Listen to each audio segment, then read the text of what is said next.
نو خپل ژوند ته لږ کتل غواړي. آیا زما په ژوند کې لمونځ شته؟ زما په ژوند زما د ژوند د معاملات څنګه دي؟ زما نه مور و پلار خوشحاله دي که نه؟ زما نه مشر خوشحاله دی؟ زما نه کشر خوشحاله دی که نه؟ که چېرې مور و پلار وي، آیا دغه مور و پلار د خپل ګریوان کې وګوري چې زه د خپلو بچو حقوق ادا کوم په څه ایمانو کې؟ یوازې دا خو نه ده چې بچو ته حکم دی چې د مور و پلار حق ادا کوه. د هغې خو موږ د دنیا فضایل علما بیانوي او موږ هم بیان کړي دي، بیا به هم بیانو چې د مور و پلار ډېر لوی حقوق دي. الله تعالی د هغې ذکر قرآن کې کړی دی، بلکې د خپلې بندګۍ سره الله ویلي دی چې وقضا ربک الا تعبدوا الا ایاه وبالوالدین احسانا. خو یاد ساته څنګه چې د مور و پلار په بچو باندې حقوق دي چې ته به د مور و پلار حق ادا کړې، نو دغه رنګ شریعت د مور و پلار دپاره د اولاد حقوق ویلي دي چې د ستا باندې د بچو دا حقوق دي.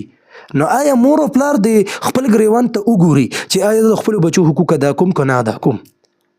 د دې پوښتنه به زموږ نه کېږي. نو ګوره په کتل پکار دی. شریعت مونږ ته څه وایي؟